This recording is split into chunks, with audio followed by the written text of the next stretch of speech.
Good morning, everyone. Welcome to the Action News 5 Digital Desk. I'm Andrew Douglas, and I'd like to bring in Dr. Russ Wigginton. He is president of the National Civil Rights Museum to talk about the museum reopening, I should say, its legacy experience. So what does this mean, Dr. Wigginton? Good morning.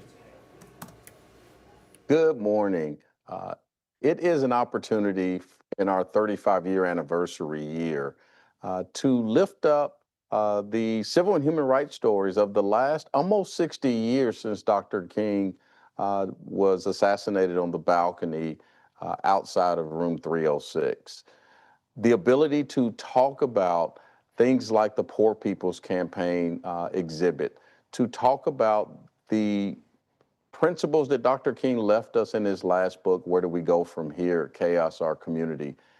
Areas like education, poverty, housing, gender, and nonviolence.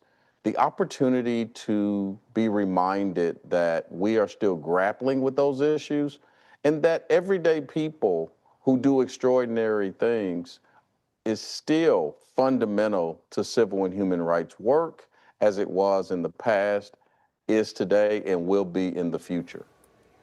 So tell me about what visitors can expect when they enter the museum for this legacy experience.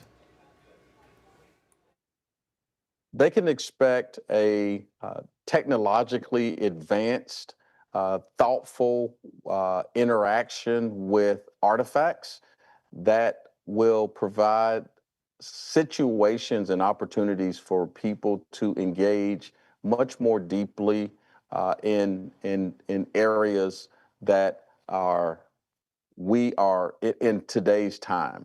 So, for example, social movements that are happening today that are grounded in the principles of the historic civil rights movement. Opportunity to engage with change makers of today.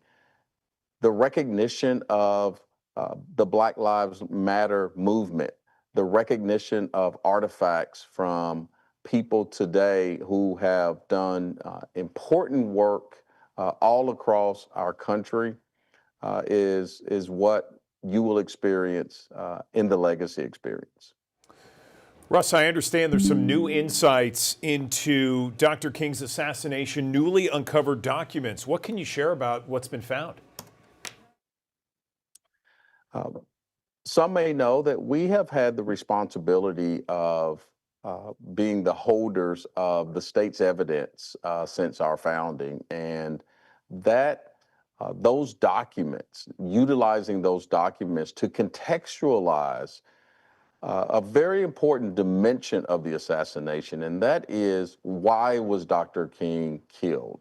And so having that context and allowing visitors to examine documents to determine for themselves perhaps who killed Dr. King, and perhaps more importantly, why was he killed? Finally, before we let you go, can you give us any information if someone has questions about tours and hours and more information about this legacy exhibit? Where can people go? civilrightsmuseum.org to learn more about the legacy experience and to learn more about the sacred ground of the Lorraine Motel. Dr. Russ Wigginton, President, National Civil Rights Museum in Memphis, Tennessee. Really appreciate your time on the Digital Desk. Thank you. Thank you. Another live look from our High Five camera as we say good morning to you on this Friday morning. Some clouds out there. It is 66 comfortable degrees. 9:05 is the time. We are back in 60 seconds with your headlines on the Action News 5 Digital Desk.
All right, good morning, everyone. Andrew Douglas here in the Action News 5 digital desk. I want to show you once again a live look from our High Five camera downtown. You can see more cloud cover than we're used to, certainly this week anyway. 66 degrees, 9:07 is the time. Let's take another look from our High Five camera there. That is East Memphis, and that is Poplar Avenue that you see directly below the screen there. A beautiful shot, 70 degrees. It's warming up nicely. We'll be talking more about your forecast in just a little bit with meteorologist Riley Winch. But right now I want to get to some of the top stories we are following at this hour, and we begin with the clock ticking for candidates eyeing Tennessee's newly redrawn congressional seats. Today marks the qualification deadline for the August election. The Republican supermajority drew the new map, carving Shelby County into 3 districts, 5, 8, and 9. State Representative Justin J. Pearson and Memphis Congressman Steve Cohen both have qualified for District 9. State Senator Brent Taylor also pursuing District 9. His petition is still waiting approval. And when we talk about redistricting, the federal judge is letting Tennessee's new congressional map stand. The judge denied the Democrats' request for an emergency order to block the map. Democrats argue that the map splits Memphis into 3 districts, as we just mentioned. House Speaker Cameron Sexton called the ruling a huge win, and the Tennessee Democrat Party called it disappointing. In other news this morning that we are following, the man accused of killing 4 people from one family and then abandoning a baby in a driveway is back in court this morning. In his last court appearance, Austin Drummond filed a motion to represent himself. The court will hear this motion as well as a change of venue request. Action News 5's Michaela Redmond will be there in West Tennessee in the Lake County area. We'll bring you the latest on air and online.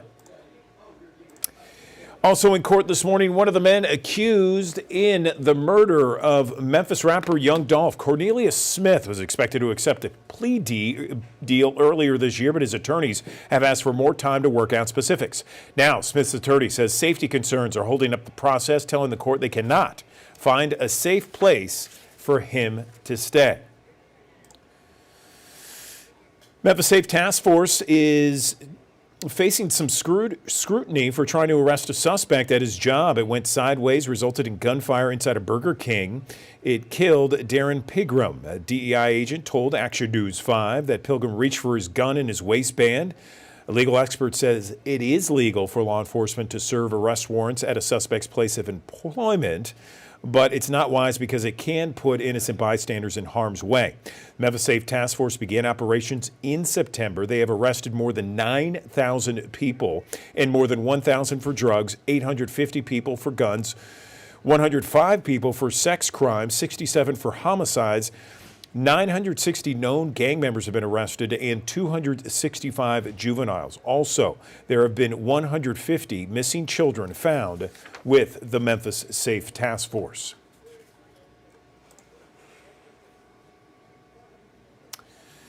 Also want to let you know about something that happened at a Ripley graduation event. The Lauderdale County Sheriff's Office imposed a curfew in Ripley, Tennessee, after a fight broke out during a graduation event at Ripley High School. Sheriff Brian Kelly posted the curfew on Facebook. He says deputies are now investigating the footage to identify everyone involved.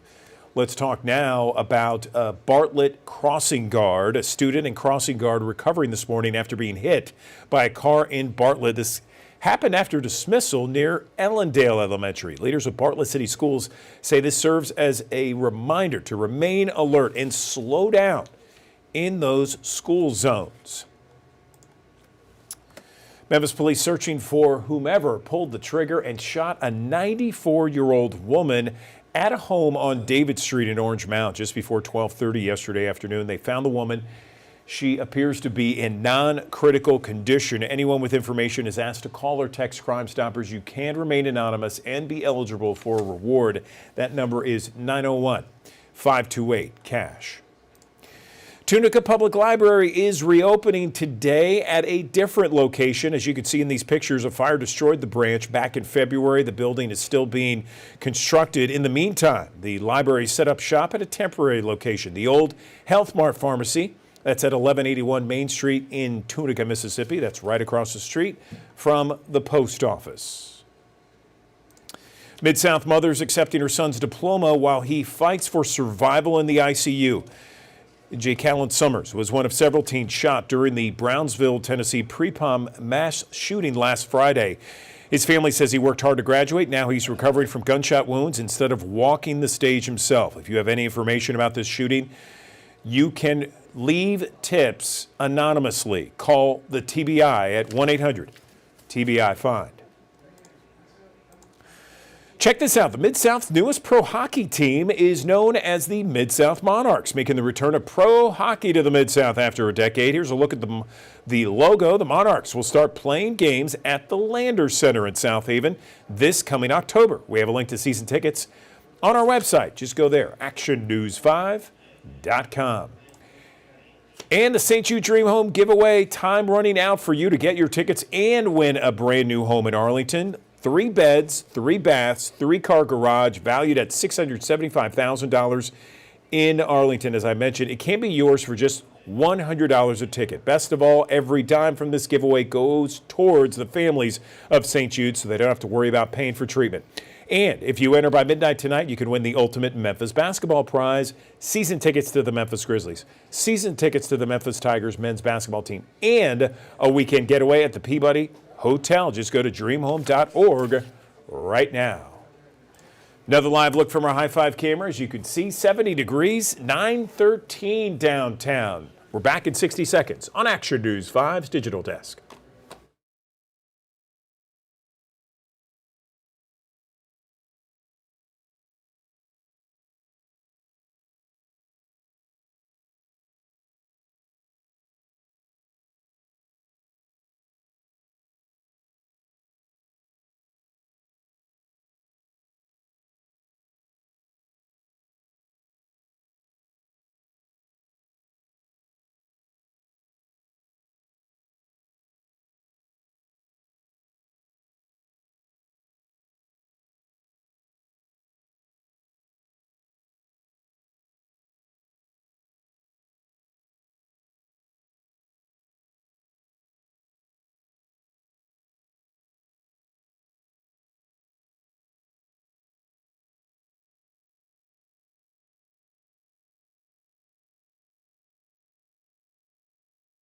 Hope you're enjoying this beautiful Friday morning. I'm First Alert meteorologist Riley Winch, and look at this. A couple of clouds starting to filter their way into the region from the west. That is going to come into play as we head towards this evening, but we will see some peaks of sunshine throughout the day at time to time. Now, we are talking about temperatures, though. They're warming up. We have a wind out of the south right now, and it's going to pump in a lot of warm air and some moisture to the region, getting up to the 80s by noontime. We'll be in the upper 80s as we head between the hours of 3 and 5 p.m. later on today. And look at this, the Futurecast showing us we have a couple of those blue clear sky peaks, I guess you could call them, as we head throughout the morning. But look at this, as we head into the afternoon, kickstarting the weekend, a couple more clouds filter in. It'll be a sun cloud kind of blend with more overcast skies during periods overnight tonight. Now, I do expect temperatures to remain in the 80s, even past sunset for a couple hours before we do cool off into the 70s. But the 70s is where the low temperatures fall to as we head to the coolest part of Saturday morning. Then we're warming up from there, getting up into the mid 80s for highs. But because of the cloud cover, I think it keeps us out of the upper 80s tomorrow. Notice we are seeing today the partly cloudy skies making way for some mostly cloudy skies later on this evening. And that's kind of what it sticks around as for most of the day tomorrow, an overcast sky kind of day. Drought monitor that came out yesterday, improvements for Shelby County, Fayette County, and parts of Hardeman County. Just abnormally dry conditions, not necessarily in that drought category, but we are talking about that extreme drought continuing. Forest City up towards Harrisburg, Blytheville, Dyersburg, even in Clarksdale could use a little bit of rain out there. We do have the chance for rain coming back into play as we head in next week. This low pressure system is staying in place over parts of Kansas and Oklahoma. That brings in this southerly wind that continues this weekend, and it's going to be hot and humid as we head throughout the weekend. Look at this, getting into the middle 80s, I think, as we head into the day Saturday, Sunday. We could get to the upper 80s, but then we'll see a frontal system approach the region as we head in the early part of the week. It keeps it very hot and humid as we head into Monday. But look at this. Heading into Tuesday, that's when that frontal system starts to move through. I think it does bring some rainy periods to the forecast, so make sure to have the First Alert Weather app downloaded and the rain gear at least in your car for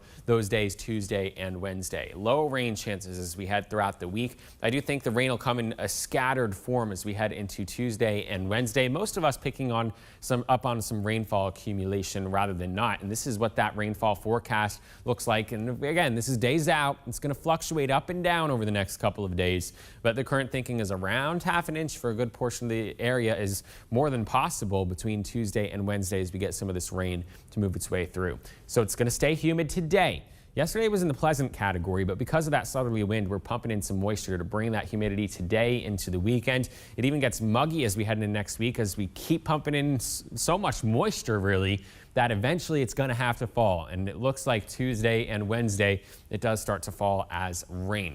Now, temperature outlook, we're looking at above average temperatures even into the extended forecast, but we can see it's going to be really warm in areas like Florida all the way up the East Coast as the high pressure that's making us on the warm side right now is really going to center its way just off the East Coast, and we're on that far western side of it.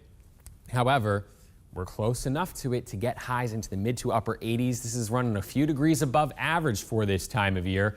Notice this weekend we're for today in the upper 80s, mid 80s tomorrow with more clouds, more sun on Sunday brings us to the upper 80s, and that's where we stay Monday before Tuesday and Wednesday bring those scattered storms into the forecast. And I want you to look at these overnight lows. 72 degrees Saturday morning, 70 Monday morning, 72 Tuesday morning. That's the coolest temperature all day long on those days. That just indicates how warm we're going to be, how humid we're going to be. So I hope you have that summertime attire ready to go.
Good morning. Welcome back to the Action News 5 Digital Desk. Have you checked out the I Love Memphis blog yet? Well, remember, anything, and I'm talking about anything that's going on in the city, whether it's, hey, I need a happy hour to go to because I need to blow off some steam, or I need a great restaurant, or there's holiday events, or certain beer festivals in town.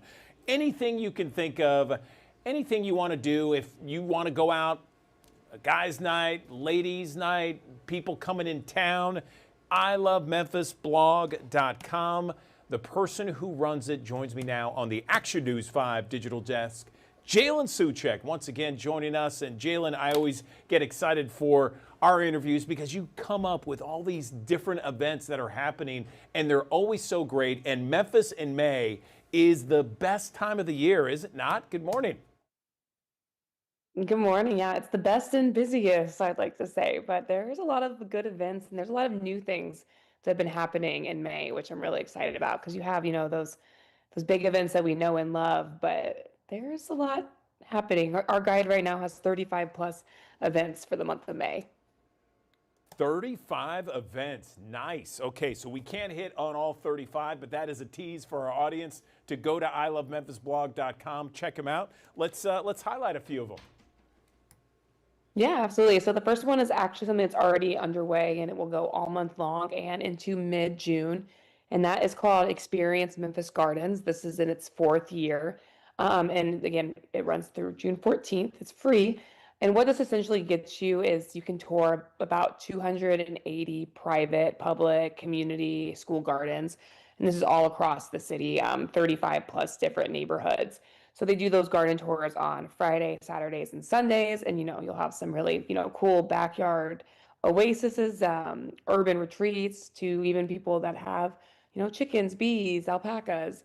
And Memphis has a really special gardening scene. We have a long season, so we have a lot of really impressive gardens that you wouldn't normally get to see from, the front yard. So it's really a cool opportunity, especially if you're in gardening or just interested in getting involved. You can kind of see what people have done for their own backyards. And then if you don't want to do the week to week one, they do have their signature event coming up, which is the Cooper Young Garden Walk. And that's going to be on May 16th and 17th. And that is from 9 to 3 p.m. And that is 100+ gardens. They'll have a map and you can kind of go and explore and walk around and see what you want to check out. And they will have a shuttle as well taking you to different gardens. But this is all free and just a really cool event. It sounds very cool. I love it. And there's so many people that would be interested in that. There's probably a lot of people that already know about it too. Yeah, correct. And it's definitely one of those events that's getting bigger and bigger every year. So really exciting for them. The next event is the Puppy Palooza. So this is a celebration of all things canine. It's going to be happening at Crosstown Concourse in their South Plaza outside this Saturday, May 9th, and it'll be from 11 to 2. Another free family-friendly event. You can have your pet get a portrait done of them. There'll be dog costume contests, popsicles. There will also be dog adoptions from local rescues that'll be there. So if you're in the interest of getting a pup or a second one, as well as there'll be trainers, balloon animals, and just a lot of fun activities for you and your furry friend. Sounds like a lot of doggone fun happening there. Jalen, sorry, dad joke there. You had to. I'll give you that one. The next one is another cool event, again, free. So there's a little bit of theme here right now. It's Art for All Festival. This is happening at the Dixon Gallery and Gardens, also this Saturday from 11 to 3, and it is free. And this is going to be like a true celebration of the arts, the Art for All Festival. We might have spoken about it before, but this is a very big year for our arts community in Memphis. We have a lot of huge milestone anniversaries that'll be celebrated, and of course, some really exciting openings with the Metal Museum and MAM. So this whole day will be dedicated to live performances, hands-on art making, community connection, and a lot of our organizations like Hattie Lou, Playhouse, Opera Memphis, New Ballet will have performances throughout the day. And then, of course, there'll be activities like face painting, photo booth, balloon art, and more. So that's something I highly recommend. That also kind of gets us into our next event, which is Overton Park Shell. They have their Orion Financial Free Concert Series that returns, and that will kick off this Saturday as well on May 9th. And this really gears up for the Shell's 90th season that they'll be celebrating all year long, which will accumulate into a big event in September. So we keep an eye out for that. But those shows will run through June. There are 18 free shows, and they kick off with an Allman Brothers tribute happening this Saturday, and that is really a tribute to their 1971 show, and so they're going to be recreating that. And then they have a bunch of fun shows. I think there's 5 more in May from Dreamfest, Sunset Symphony, Billy Allen, and all those concerts will start at 7:30, of course. Free and open to all, and my favorite part is that you can bring in your own chairs, you can bring in your own blankets, you can bring in your own food or drinks, and you can bring in your dog. And often they have a little bar even for the dogs as well. Yeah, we've talked about it before. It's one of the best venues to see a concert. Sunset Symphony's on a Saturday night. I've already made plans to go to that one. And yeah, I mean, you bring in your own food, your own drink, adult beverages if you'd like. Yeah, absolutely. I definitely recommend getting there early for Sunset Symphony because it gets busy, but it's a great night. I always love seeing the pictures from that. The next one is an event that everyone should know and love very well. It's the World Championship Barbecue Cooking Contest, which is already here next week, May 13th or 16th at Liberty Park. The Super Bowl of swine as we know it, $150,000 up for prizes against, hog, ribs, hot wing, shoulder, and sauce. They did add something new this year, which is really cool. It is a open fire world championship. So they're going to be having 15 international cooking teams competing in that category. And you can go, single day the whole time. Highly recommend if you're visiting and you want to have some food and you do not have that tent connection, as you know, because it's not the teams are not serving up their food. they do have those combo tickets that you can get to have some more tasting experiences. And I'm really excited because this year's international salute is Ireland. So it's always fun to see the tents done up and what they'll have this year. And I always recommend going early so you can see the sauce wrestling and the Miss Piggy Idol contest, which are the Wednesday and Thursday night activities. It's one of my favorite weekends of the entire year is the Barbecue Fest. And this year, you mentioned the open fire pit. That's a new category. We actually had the Argentinian team talk to us about it. I think they're the early favorites to win that category, just saying. Oh, that's awesome. That's amazing. Yeah, I'm really excited to see that. And also, it's just so cool and visual. So Yeah. that'll be a lot of fun. And then our last event that we're going to get to is the Water Lantern Festival. This is happening Saturday, May 16th from 5 to 9 at Shelby Farms Park. They brought this here last year, and then they'll be bringing it again for year 2 this year. If you didn't make it, this is the opportunity. You will decorate a lantern, with a personal message or design, however you want it, and then everyone launches it into the water, together at sunset. They'll also have food trucks, live music, vendors, and scavenger hunt. The images from last year looked very beautiful, with all the lanterns on the water. Of course, very family friendly. You can bring a lawn chair, blanket, and your whole crew. And tickets will be starting at $25. Is that at Tom Lee? Shelby Farms Park. So around Hyde Lake. Gotcha. Okay, big difference. Yes. Okay, sounds good. That sounds awesome. Yes, we will save you a trip across town. I was going to say, I've never heard of that, the Water Lantern Festival. That sounds awesome.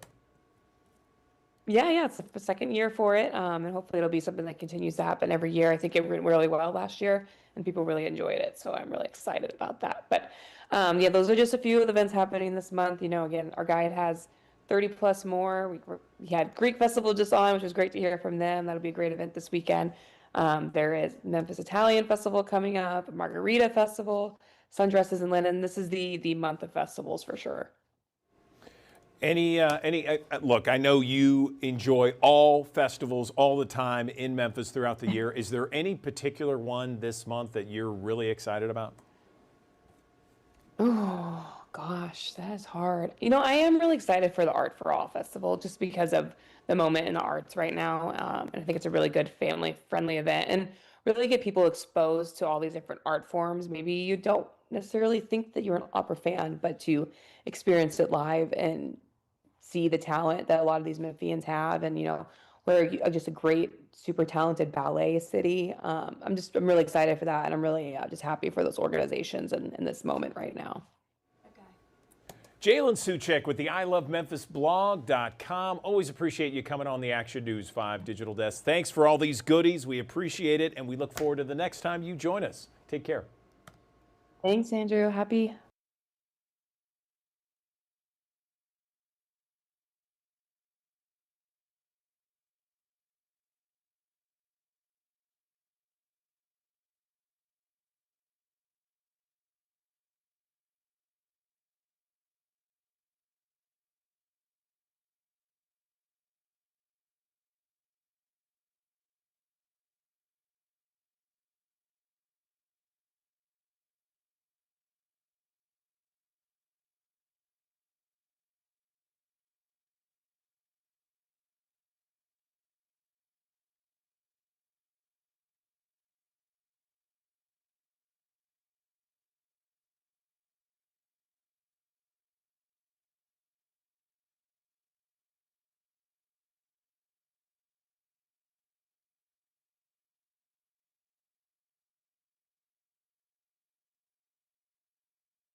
Good morning, everyone. Welcome back to the Action News 5 Digital Desk. I want to show you this. This is the latest cover of La Prensa Latina. How could the new electoral map affect the Hispanic vote in Memphis? And this is about redrawing the congressional districts around the state of Tennessee from a Latino perspective there. Let's bring in the CEO of La Prensa Latina, mi amigo Jairo Aguirre, joining us once again. Buenos dias, Jairo. ¿Qué tal? Buenos dias, Andrew, Andres, mi amigo. So I saw the news. I was like, oh, I'm gonna be heartbroken. I'm gonna have to switch to the PM now. I know, I know. I was going to tell you this is probably one of the last times we're going to be talking on the air, but I've enjoyed it. I've enjoyed our conversations over the months and years. I love Jairo, it. it's been great, and let's make it happen for the audience today. So we got the new La Prensa Latina on newsstands now. So tell me about it. Yeah, so of course we wanted to. It came to a shocking news, right? Well, we've been keeping up with it, but for many people, the process may sound complicated. But simply put, the state has altered the lines that determine how voters are grouped together to elect representatives to the U.S. Congress. So those changes can directly influence which political party has the best chance of winning future elections. And for our Latino community, it's just simply put, there's a lot of laws that have been put in place in Tennessee that are made by the Republicans. So it is one of those things that could potentially impact the Latino community when it comes down to housing, schools, etc. So we're keeping an eye on how that's going to affect, of course, our Latino community and our voting power here in Memphis for sure. I gotcha. Okay, moving on, Jairo, to our second story here that we want to highlight on the digital desk. This is about popular destinations near Memphis for Memorial Day weekend. And Jairo, I can't believe it. We're already talking about Memorial Day weekend. Didn't we just start 2026? I know, right? So and we finally, I guess we finally got the weather to actually have those Memorial Day weekends because a few weeks ago it was still kind of cold. I feel like we got a late start to spring, but things are blooming, and we're geared up for this Memorial Day weekend. So we want to let our community know of places they can travel, even if it's a short drive. So, for example, you go to Nashville to the Raymond Auditorium. Nashville is a big music city as well, so it's just a few hours away. Of course, you can go to Arkansas and go to the Ozark National Forest, which I haven't been, but I've heard it's beautiful. There's some lakes around here, Pickwick Lake, of course. Little Rock is down the road, is about 2 hours as well. They got a lot of activities, a lot of festivals that they have going on over there. But most importantly, I think that you can get creative with it here in Memphis, Tennessee, where you can get some air. You can, if you wanted to make it feel like a staycation, get an Airbnb. There's a bunch of Airbnbs in Memphis that are super cool, and there's so many activities. As I was looking at the I Love Memphis blog, but we have some as well in La Prensa Latina. We have things that you can do downtown. We actually have a segment called Downtown, or is Hola Downtown Memphis. So it's basically things you can do in downtown Memphis around their city, and so you can kind of plan your staycation.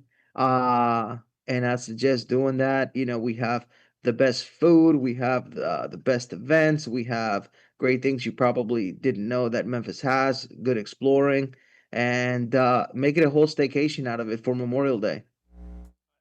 I love that idea. That sounds fantastic. And I'm going to have to look through La Prensa Latina and check out Hola Downtown. I love that. Okay, finally, here we go. We're talking Grizzlies, and this is about the changes and the upcoming draft. Of course, we had that horrible news of Brandon Clark earlier this week. That was a shock to the system, wasn't it? And then we have the draft coming up at the end of next month. But that draft, a lot of promises and perhaps a lot of good things that could come out of that draft for Memphis, right? Yeah. So, condolences to the Grizzlies families, and of course, but yeah, amongst those news, we do have better news in terms that we have a number 3 draft. And I was talking to our editor. He's like, there's some things that are going to change probably in the future, but for right now we got number 3, which we have Cam Boozer, who is also the son of a former NBA player, Carlos Boozer, but he is got a lot of stats that I think is going to be great. So he's coming off with a spectacular collegiate season. He's got let me see here. Yeah, He was with Duke. he's coming. Yeah, with Duke, and so he's got before just reading, because you can probably read the rest of it in La Prensa Latina, but He's got a lot of accolades that are favorable for the Grizzlies, and I know that there's still things that are uncertain when it comes down with Ja and how we're gonna get our team to, or how we're gonna restructure the team around Ja. But those are that are still uncertain. But we have number 3 pick, and I think that Cam Boozer is probably gonna be a good fit for the Grizzlies. And we look forward, of course, always to looking at how how the Grizzlies gonna keep performing. Of course, if Ja's we're gonna keep our eyes out, our ears out if Ja's gonna stay. So that's always a tense moment, I guess, for the Grizzlies fans. Yeah, well, listen, that was a bit of good news to see that they got the 3rd pick in the NBA draft. That was probably the best bit of news that the Grizzlies had in almost a year. I mean, it was great to see, Yeah. and I look forward to reading more of your article there at La Prensa Latina. Once again, want to show everybody the cover of La Prensa Latina on newsstands now. Of course, you can go to laprensalatina.com and check out all the articles that Jairo and his team work diligently on each and every week. Jairo, I'll give you the last word. Well, Andrew, if I appreciate it like always, and I think this one's more meaningful. It's been great sharing this live feed with you, and I do look forward to more things to come. I know you're not leaving Memphis. I know you're not leaving Channel 5, so we're just a few blocks of hours away from us connecting again, and I look forward to seeing that. And for the rest of the community, I want to encourage everybody to follow La Prensa Latina on our social media channels at La Prensa Latina Media. Our website, laprensalatina.com, we have the most updated information when it comes down to what's happening locally with our Hispanic community in general, also nationally and internationally. We have great stories that we'd love to highlight our Hispanic people too. So there's a lot of valedictorians that graduated with Shelby County Schools that we have a great story there. Uh, and of course, I look forward to continuing to be here with Channel 5 and Digital Desk every morning. And I look forward to talking to the new person. Yes, yes. And Jairo, let's stay in touch. Certainly off camera, we can kind of hopefully meet up in one of these days, grab some lunch at one of our fine, fine establishments across town. There's so many that you and I need to go check out, and really enjoyed our conversations over the years, Jairo. I certainly do, and I look forward to continue to watch your segments and also continue to read La Prensa Latina. Thank you so much, and have a great weekend, okay? Thank you, Andrés. Un placer y hasta luego. Hasta una próxima. To the next one. Muchas gracias, amigo. Muchas gracias. Hasta luego. Hasta luego, for sure. All right, another live look from our High Five camera as we go to break on this beautiful Friday. Let's talk about your forecast in 1 minute.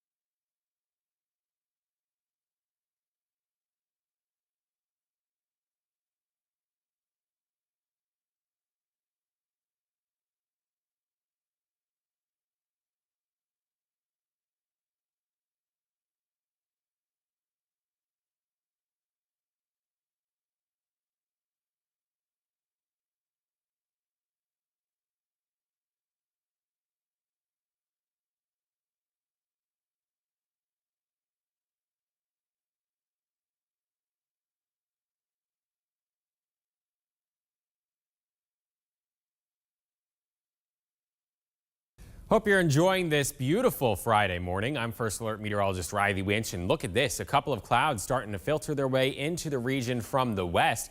That is going to come into play as we head towards this evening, but we will see some peaks of sunshine throughout the day at time to time. Now, we are talking about temperatures, though, They're warming up. We have a wind out of the south right now, and it's going to pump in a lot of warm air and some moisture to the region, getting up to the 80s by noontime. We'll be in the upper 80s as we head between the hours of 3 and 5 p.m. later on today. And look at this, the Futurecast showing us we have a couple of those blue clear sky peaks, I guess you could call them, as we head throughout the morning. But look at this, as we head into afternoon, kickstarting the weekend, a couple more clouds filter in. It'll be a sun cloud kind of blend with more overcast skies during periods overnight tonight. Now, I do expect temperatures to remain in the 80s, even past sunset for a couple hours before we do cool off into the 70s. But the 70s is where the low temperatures fall to as we head to the coolest part of Saturday morning. Then we're warming up from there, getting up into the mid 80s for highs. But because of the cloud cover, I think it keeps us out of the upper 80s tomorrow. Notice we are seeing today the partly cloudy skies making way for some mostly cloudy skies later on this evening. And that's kind of what it sticks around as for most of the day tomorrow, an overcast sky kind of day.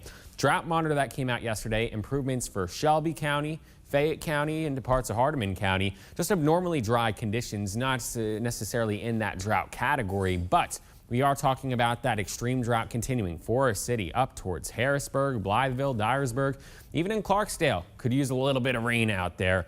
We do have the chance for rain coming back into play as we head in next week. This low pressure system is staying in place over parts of Kansas and Oklahoma. That brings in this southerly wind that continues this weekend, and it's going to be hot and humid as we head throughout the weekend. Look at this, getting into the middle 80s, I think, as we head into the day Saturday, Sunday, we could get to the upper 80s, but then we'll see a frontal system approach the region as we head in the early part of the week. It keeps it very hot and humid as we head into Monday, but look at this, heading into Tuesday, that's when that frontal system starts to move through. I think it does bring some rainy periods to the forecast, so make sure to have the First Alert Weather app downloaded and the rain gear at least in your car for those days, Tuesday and Wednesday. Low rain chances as we head throughout the week. I do think the rain will come in a scattered form as we head into Tuesday and Wednesday. Most of us picking on some rainfall accumulation rather than not, and this is what that rainfall forecast looks like. And again, this is days out. It's going to fluctuate up and down over the next couple of days,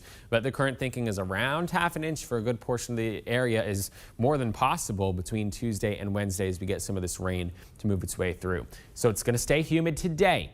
Yesterday was in the pleasant category, but because of that southerly wind, we're pumping in some moisture to bring that humidity today into the weekend. It even gets muggy as we head into next week as we keep pumping in so much moisture, really, that eventually it's going to have to fall. And it looks like Tuesday and Wednesday, it does start to fall as rain. Now, temperature outlook, we're looking at above average temperatures even into the extended forecast, but we can see it's going to be really warm in areas like Florida all the way up the East Coast as the high pressure that's making us on the warm side right now is really going to center its way just off the East Coast, and we're on that far western side of it.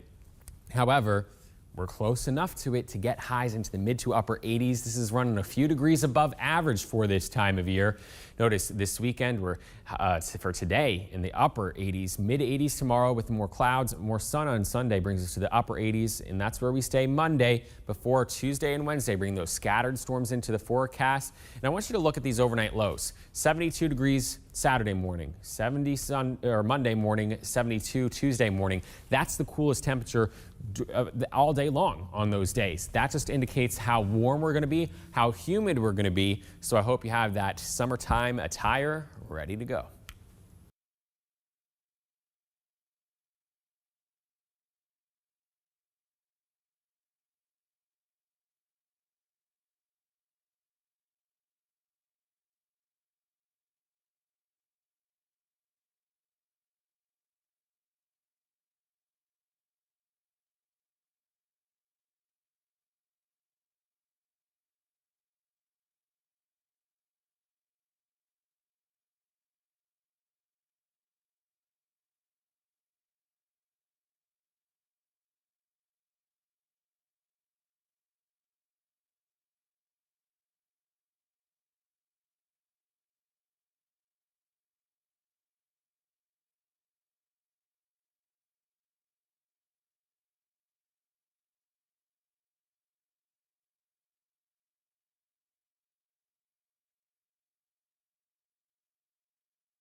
and that's the Okay. point.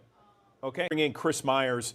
He is here in Memphis. He's a University of Memphis professor of marketing. He also is an author and someone who's very passionate about special needs. And tell me more, Chris. It's nice to meet you. Tell me about some of the reasons behind this directory, how you were able to develop it, and what its main uses are. Good morning. Good morning, and thank you, Andrew, and thank you for everyone in your audience. So, yes, I'm a marketing professor at U of M, a passionate special needs advocate, and certainly an author. But the reality is simply this: at a national level, Andrew, there are 60 million people here in the United States who have some form of special needs, from dyslexia, which I'm not diminishing, to autism and everything in between. Resources are scarce, budgets are really tight. So years ago, I had this idea as a father of a 35-year-old autistic son myself, Taylor, who functions at about a 1 to 2-year-old level. Where are the resources? Where's the information to help you make good decisions, hopefully on behalf of your child or adult with special needs?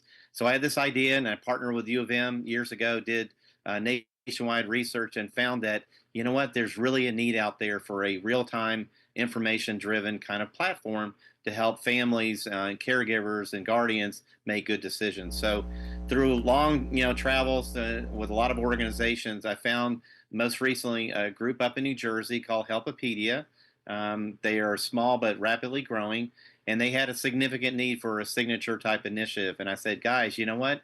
I created this really kind of cool idea with a foundation down in Naples, Florida called Reability, but it just didn't go far enough, Andrew. So I partnered with them last year. We got a wonderful person who used to work at GoDaddy. He's a brilliant technologist, and together with a lot of volunteers and a lot of hard work and whatnot, we launched what's out there today. And again, it's the most comprehensive directory of resources of medical professionals, of organizations, et cetera, in the U.S. Very, very proud That's of it. fantastic. Yeah, I would be, Chris. Thank you. Let's dive a little bit deeper into it. First off, let's give everybody the web address of this directory, and then why people would want this directory. You mentioned you have a special needs son. I have a special needs brother. And so there's always resources that you look for and you need. Is that what we're talking about? Just kind of a one-stop shop for resources? Sure, absolutely. So first of all, the URL is www.specialneeds.help. You can go there anytime. This site is actually updated every 6 hours. So currently we have information on 111 conditions just in the special needs world, and we're adding some every single day.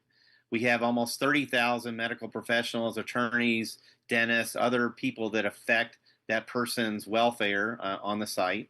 Over 10,000 organizations. And interestingly, Andrew, for your audience, as a marketing guy, I love to get metrics. So today we're generating about 3,500 new unique visitors to the site every day.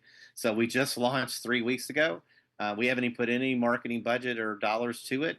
And yet the word is spreading like wildfire that people need information. So why do you want to go there? So if you're interested in information about a doctor in your area that's relatively close who takes your insurance, which I'm sure as you have a brother with special needs, maybe your family has endured this. I know we have in my household.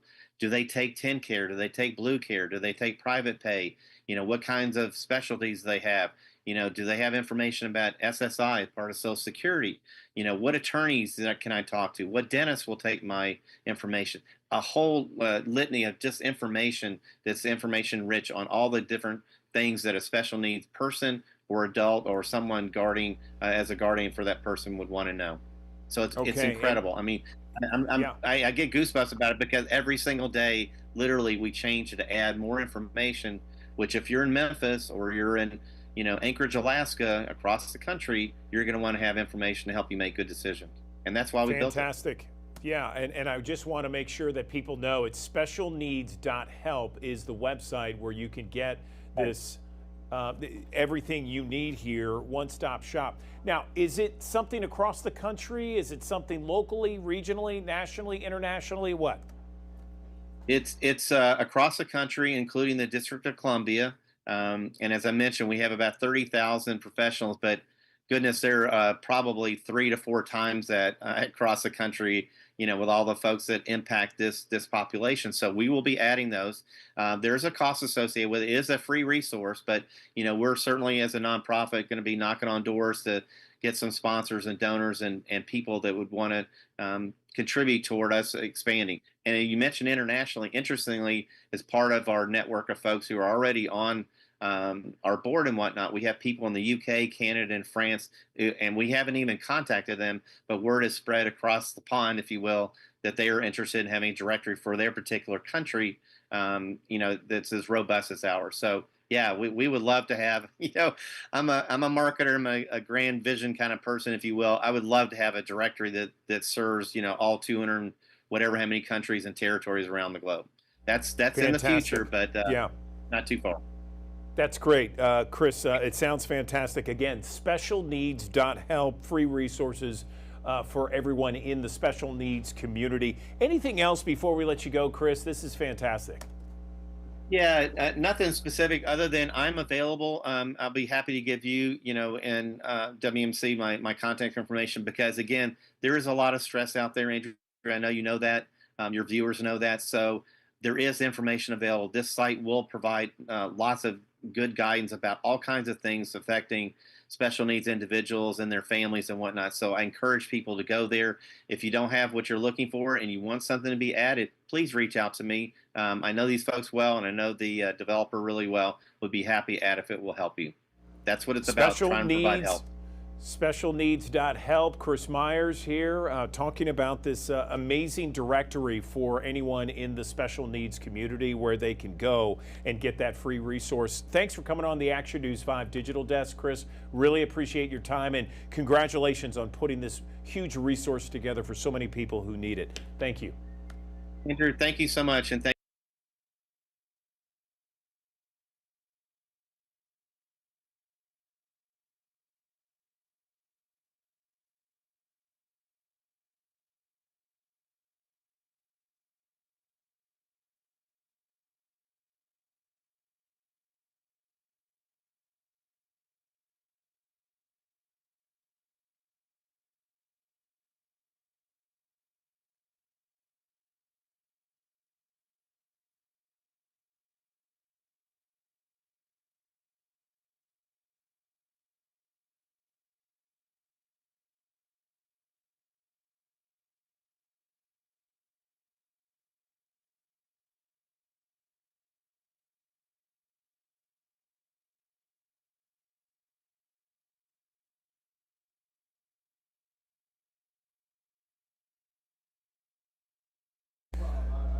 Good morning, everyone. I'm Andrew Douglas. Welcome to the Action News 5 Digital Desk. I want to tell you about my next guest. I'm excited to talk to him because if you are like me and you're a huge college football fan, and of course we are here in the South, big college football fans, because, it just means more, right? In the SEC. Well, our next guest is someone who is a 3-time All-American linebacker out of the University of Georgia. We won't hold that against him, but he is here to not only talk about maybe perhaps some college football, but also a much more important message about cancer diagnosis and awareness. I'm happy to be joined on the Action News 5 Digital Desk by David Pollack. I'm sure you saw him on College Game Day, many years, a great analyst and someone who had an incredible career playing linebacker. David, it's great to meet you and to have you on the Action News 5 Digital Desk. I understand that you have a personal cancer journey that is so important for you to talk about today. Tell me where you want to start. Good morning. Good morning, Andrew. Thank you for having me on. Yeah, I mean, listen, cancer is something that just jumped in our lives about 1.5 years ago. And when you hear the words, hey, your wife, and you go to the doctor and you're like, hey, you have brain cancer. It's a reality, right? Like, it definitely hits you right in the mouth, and you've got to deal with something that you've never thought about and never thought with dealing with. And my baby doll has been walking through it in surgeries, and then my family's been walking through it. And it's just been, it's been an awesome, unbelievable season for us to watch her struggle really well and go through something that's really hard. And listen, this is the reason that now we've wrote a book and we've wanted to encourage other, but her story has been, it's been an awesome story, and we found a lot of peace in the storm. And I think, finding that peace in the storm is something we definitely want to do throughout our life, because it's not if, Andrew, it's when. It's when those hard times come for all of us. No question about it. I think everyone out there has either had a personal family member, a friend, knows somebody that's been affected by cancer. Tell me about Lindsay's cancer journey and how you guys found out what kind of cancer it was and how she's doing today. Well, we're extremely thankful that we were able to find it early. And that's a part of today, right? That's why we're here. That's why we're at AFLAC. That's why we use the checkered pattern to remind people to get checked. Like, because she had this ear pain that was really bothering her. And because we had that, we found out, we got MRIs and imaging, and then we found out that she had a mass. And they monitored the mass for a couple of years, and then we found out it started to grow and it became a tumor. So because of that, we were able to find it very early. The earlier you find it, obviously, the earlier the success rate. And so, we wanted to partner with AFLAC, tell our story if we can somehow help somebody else. So don't wait. Don't, make time for cancer screenings and checkups. Like, I know your schedule's busy, but the more likely you are to find it and get it now, the benefits are so great. The research has been so great. The new advancements are so great. So, don't wait for your checkups. David, can you talk a little bit about how your faith helped you and Lindsay and your whole family through this journey? Man, Andrew, I think that's it's been the biggest thing for us, because I think sometimes you have something that's hard and you wrestle with God and you're like, man, why is this happening? Why is this going on? And then as you start to get in this storm of life and you realize, like, God is for you. God is not against you. And when he brings things like this to your life, these are challenges. And God's going to present opportunities for patience and present opportunity for courage for us. And it's our job to walk into those opportunities and to develop some of those things. And listen, sometimes he just slows you down, right? And when everything's going good, I've learned that I start to get that complex of, like, I got this, like, it's cool. We got it all figured out. And then when you have a storm, you start to realize, like, okay, I'm not in control of this. But I am in control in how I respond. And that's really the genesis of the book too, man. When we wrote this book, Every Day Counts, like, creating a scoreboard, man. Like, I think we're all, Andrew, competitive. You talked about football in the beginning, right? Like, you cheer for your squad, I cheer for my squad. I think as we get older, we stop competing as much and we stop doing hard as much. So creating some systems to challenge yourself and some systems to maybe work on how you can get better and how you can have some daily thoughts and daily challenges that will help you really, really grow and get better. We know that early detection is key. What do you want to say to our audience out there? We have thousands of people watching right now about early cancer screenings. Well, if you go to aflac.com/check-for-cancer, you can get a ton of information. But like early detections, again, we talked about, checking in. Everything seems fine. Well, that's fine. Just go get checked. Even if you feel good, make the time to go get checked. There's so many stories that are presented every single year. Every year. I thought I was fine. I got checked. I found this. It saved my life. So it can save your life. It can save someone you love. As we know, cancer does not discriminate the age, whoever it is, it's finding a lot of people. So if you go find it first, I think it will help you in your journey. David, I appreciate it. I want to switch gears here and talk some college football because, yes, we got a few months before things really kick off. But I wanted to ask you your thoughts, for the SEC. I mean, heading into this next year, last 3 years, David, as you know, Big Ten is saying, well, they're the big boys now. They've won the last 3 national championships, 3 different teams. How does the SEC come back, and what teams are you looking for to really kind of take charge? Well, Andrew, you got to tip your cap. No matter where you're from, no matter who you cheer from, you got to give the Big Ten credit. They've grown. The coaches that have come into the league are better. They've expanded across the United States, right? Going all the way out to California. And so you've seen Oregon. They're adding a ton of schools nationwide. So you got to give them credit. Now, listen, you go to the draft, and then the SEC set a record, 87 picks. But the Big Ten had 10 first-round picks. And so I think this year will be a little bit different. I think Texas is in the mix. Georgia's in the mix. Ole Miss will be in the mix. LSU will be in the mix. It's the deepest conference in college football. That's not debatable because every year we're going to give you 5 to 6 to 7 to 8 names that can compete and do some good things like A&M did a year ago, get into the college football playoff. So the SEC obviously still has so much talent, so much depth, but the Big Ten right now, winning the championship the last 3 years, you got to give them their flowers. No question. Finally, maybe a team that we're not really seeing right now. You mentioned a number of teams, Ole Miss, Texas, Georgia. Is there a team out there that you might say it could be a sleeper for the college football playoff? Well, every year this happens now. And every year there's going to be teams in the top 10 that we say, wow, how did they fall off a cliff? And every year there's going to be teams that come out of nowhere. And here's the thing, Andrew. Here, a lot of people don't like NIL, and they don't like all the things that come with it. We have more parity than ever. Indiana just won a national championship. Indiana, the second losingest program in the history of college football, just won a natty. So that's the cool thing, man. There is 35, 40 teams every year at the beginning of the year that you better start making a list that can make the college football playoff, that found their guys off the radar.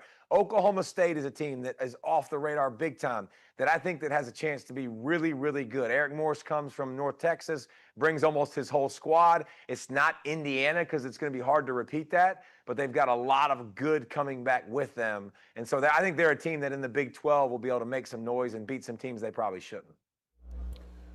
Where can we watch you? I know that you're still an analyst. You're still very active. Is there a place where our fans can watch David Pollack once again?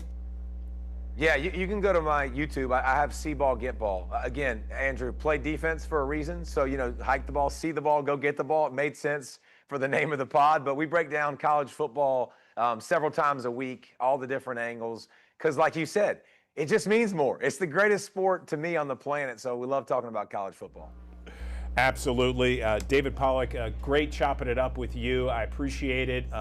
Thank God that Lindsay's going to be okay here, and we appreciate you sharing her personal story, your family's personal connection. God bless you guys, and thank you again for coming on the Digital Desk. We appreciate it. Thank you, Andrew. Appreciate your time.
Good morning. Welcome back to the Action News 5 Digital Desk. We have Live at the Garden concerts coming up in just a few weeks. We got Olivia Wall with Memphis Botanic Garden to talk more about this lineup. And this is a lineup that people have been talking about since it was released, Olivia. In fact, people were talking about it this morning in the newsroom. Tell me what seems to get the most buzz from your perspective. Good morning. Good morning. We are so excited to have just announced the Live at the Garden lineup. It kicks off June 13th with Alabama, which tons of folks were super excited about that. And then we go straight into Little Big Town in July. Another fan favorite here. They played last time here 5 years ago. And actually, they were the first concert ever on the stage I am standing on, which is our Jim Duncan stage. And then we go straight into Deep Purple with Special Guest Kansas, another super favorite. I think folks are super excited about John Legend joining us August 14th. That was definitely a crowd favorite when we announced that. And then we close out our season with Kool and the Gang and Patti LaBelle, which is going to be just a phenomenal party at the Garden to end the season. I love the fact that this lineup has really something for everyone. It seems like you've hit all different genres, I should say. It might be some drama involved, but all different genres for sure for everybody to check out this summer. What else can we talk about when it comes to this year? Are there any changes from previous years? Yeah, absolutely. We are super excited. We are 25 years in. It's our 26th season. And so we have a brand new brand refresh that we have announced earlier in April. And that includes a new website, a new mobile web app, which has Blue Dot wayfinding technology. So when you're on the ground, you can figure out what food vendors are here, where the bars are, what people are serving, where the trees are, all the amenities that we try to really have for folks to come in. Obviously, we like to stay with some of our most beloved tradition, and that is, you can bring your own picnic, you can bring your own cooler. We want you to come and set up on our lawn, make friends. It's a community event. Come early and really enjoy this beautiful space that these concerts allow. Yeah, I mean it's some of my favorite moments during the summer is going to the concerts there live at the Garden. So much fun and so enjoyable. And as you mentioned, it is a community event where people get to talk with other people, share drinks or food or what have you. Tell us about tickets and what some of the prices are and how people can get them. Yeah, absolutely. So we have season tickets still available right now. So you can get for one low price, you can get a ticket to every show this season. It's the best deal we have. If you can't make it to all five, we also have all the individual shows are on sale. You just head to Ticketmaster.com and they're all on there. They're all available. They're all ready to. They're all ready for you to buy. I would not sleep on Alabama or John Legend tickets. They are going very quickly. And we do anticipate those to sell pretty fast. Yeah, so you can go on Ticketmaster.com and get all of those tickets right now. And keep in mind that Live at the Garden is the biggest revenue generator for Memphis Botanic Garden, which is a 501(c)(3) nonprofit. And so we serve over 40,000 school children every year, and Live at the Garden helps make that possible. Awesome. Okay, Olivia Wall, Memphis Botanic Garden, talking about this year's lineup Live at the Garden, starting right around the corner. Olivia, always appreciate your time on the digital desk. Thank you. Appreciate you. Thanks so much. See you at the Garden.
Good morning. Welcome back to the Action News 5 Digital Desk. The issue of ADHD is certainly on the minds of a lot of people across the country. It's been in headlines for a long time. Of course, there's always an emphasis on that, the condition, how to treat it, how to prevent it. And joining us on the Action News 5 Digital Desk, we are joined by someone who's done a significant amount of research with regards to ADHD. I'm joined right now by the Dean of the College of Health Sciences at the University of Memphis, Dr. Richard Bloomer. He is joining us now to talk a little bit more, do a deep dive into ADHD. Richard, very nice to meet you. First off, tell me about some of the research that you've done regarding this condition. Good morning. Yeah, good morning, Andrew. Thanks so much for having me today. We do work primarily with nutritional interventions, both whole food nutrition as well as dietary supplementations, or what we might refer to as nutraceuticals. And we know the power of nutrition and the power of nutraceuticals, and some of those intervention studies actually lend itself to seeing some benefits with individuals diagnosed with ADHD. So tell me about ADHD in 2025. How prevalent is it? Are more people being diagnosed with it? And what are you seeing from your vantage point? As most individuals know, ADHD is a neurobehavioral disorder characterized by hyperactivity, inattention, and compulsive behavior. Unfortunately, we see a diagnosis rate or a prevalence rate of about 10 to 11% in children in the US aged 3 to 17. And we see more individuals diagnosed who are boys versus girls, higher prevalence in those living in poverty versus those who are not, and about 6% in the adult population. The typical treatment strategies would include medication and behavioral intervention, but what's not often discussed is the role of nutrition and how nutrient intake could really have a significant impact on the symptoms of those suffering with ADHD.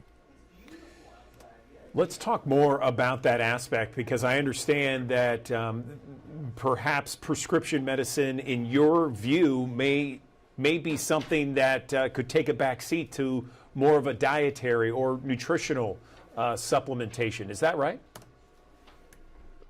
Well, I certainly don't want to take the place of a physician that's prescribing medication. Patients always should consult with their healthcare provider on what they should and should not be doing. What we know, based on the scientific evidence, not my opinion, is that nutrient intake, as well as some other lifestyle interventions, can have a significant impact on the symptoms of those dealing with ADHD.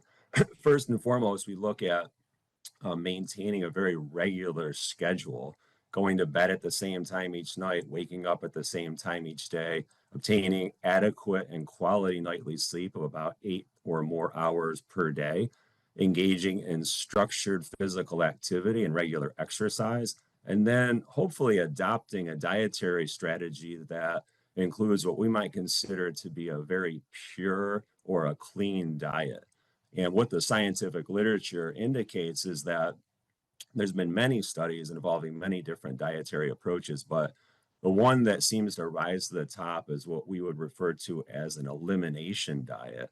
And that particular diet essentially eliminates a lot of the foods that we see so prevalent in our society today.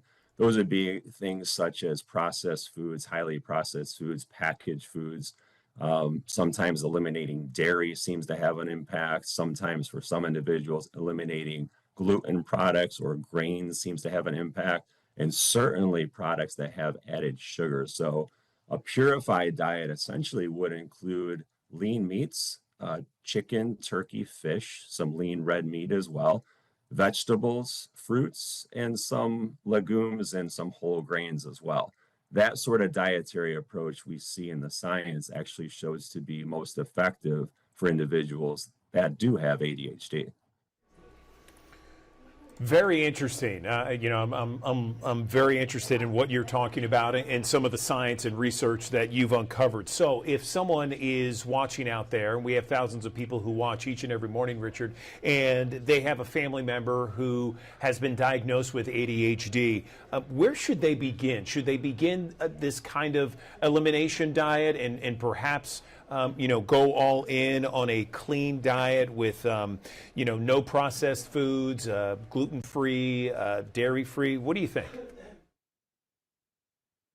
Yeah, I think that's a good approach. Certainly, they do want to have conversations with their physician. We in no way, as a research scientist, want to take the place of a clinician telling individuals to cease medication. That would be very irresponsible for someone to do. But I think talking with a quality registered licensed dietitian nutritionist to get some insight as to what to do and how to make this happen would be a really good first step. And then adopting a dietary strategy that, yes, indeed, does include a purified approach. Parents that have children with ADHD should not be buying boxed packaged foods on a regular basis. That's a big mistake. I think most people would be well served by essentially eliminating shopping within the aisles of the grocery store and shopping the perimeter of that store. So you're eating foods essentially that if they sat on a shelf for days, they would rot. So we're looking at good quality produce, good quality whole meats, potentially some other products that could be adjuncts to those, such as beans, legumes, nuts, and seeds. But that sort of approach does seem to work well. And then we can look at some dietary supplements that may complement some of the things that people potentially could be missing. And there are many, including things such as fish oil, vitamin D3, a good multivitamin mineral, zinc, iron, even saffron has been used in combination with some of the medication treatments for ADHD with some effect. So there certainly are lifestyle approaches I think that people should absolutely adopt if they're really looking for the best benefit.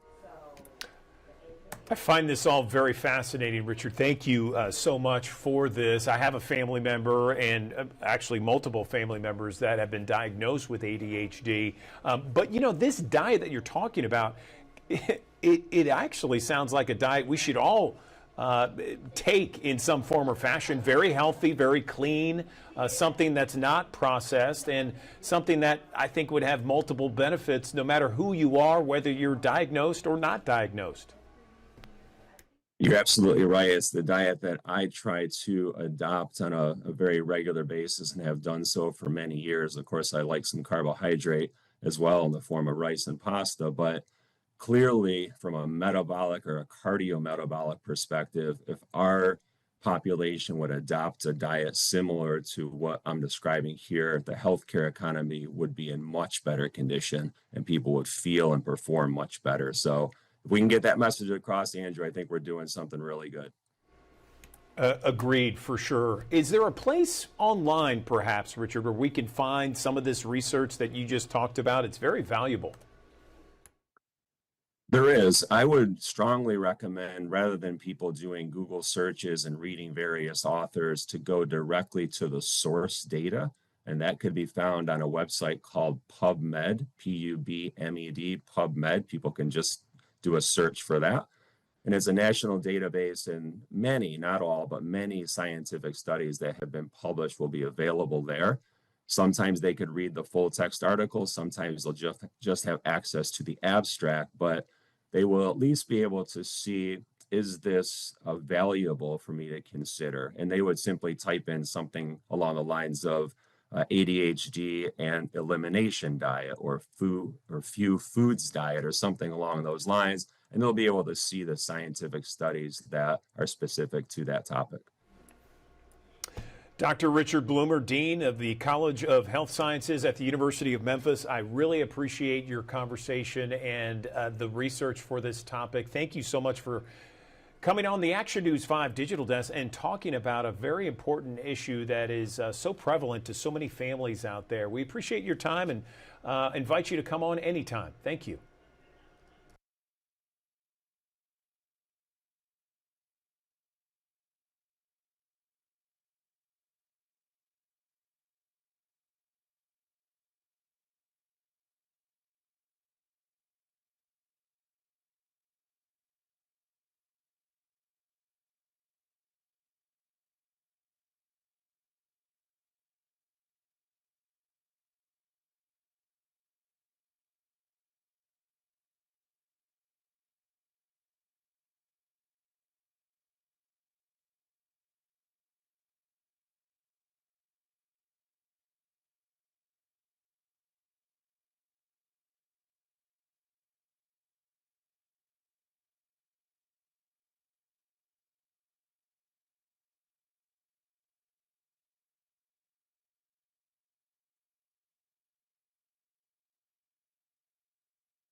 Good morning, everyone. Welcome back to the Action News 5 Digital Desk. Do you know who this guy is? This is Bill Nye the Science Guy, and he is part of a competition to find Colossal's America Favorite Teacher. Okay, this is a nationwide campaign, and there's a nationwide competition in order to get Bill Nye the Science Guy into your classroom. And there is a local teacher here in the Mid-South that's trying to do just that and is involved in this competition. And I am joined by that teacher right now on the Action News 5 Digital Desk. Anne Marie Dean is a 5th grade math and science teacher at Bailey Station Elementary, and she is joining us to talk about this competition, trying to get Bill Nye to come to Collierville, to her classroom, speak to the classroom. Tell me about this competition, Anne Marie, and where are we in this competition? How you're doing so far? Good morning. Andrew, I'm super excited about this opportunity. Right now, today is the last day to vote for this leg of it, and we have to be in the top 5. And right now in my group, I am number 2. So I would really like to be first. And then after that, we go to the top winner in the group. And I'm not exactly sure how many different groups there are, but I am number 2 in my group, and I've made it so far. But this competition is such a awesome adventure for these kids to get Bill Nye the Science Guy to come to Bailey Station Elementary in Collierville and do a lesson and talk to them. And I was kind of surveying my students, and I said, hey, how many of you know Bill Nye the Science Guy? And a lot of them didn't. So when I started teaching in '99, he had just finished airing his shows, which of course it went on past that, but he stopped filming them. And in 1999. And so I was a science teacher, brand new out of college, and I had no clue what I was doing. So I depended on Bill Nye the Science Guy to help enrich my lesson. So it is super exciting. The kids are excited. They ask me every single day, hey, Miss Dean, where are you? What are you doing? What place are you in? So it's super, super exciting. I bet. Well, you know, it very much is an exciting competition here, and so tell us about like where we are in the stage. You said you got to finish in the top 5 right now. You're number 2 in your little group. Then what happens? Do we know? Well, we do. So after today, they'll announce the top 5.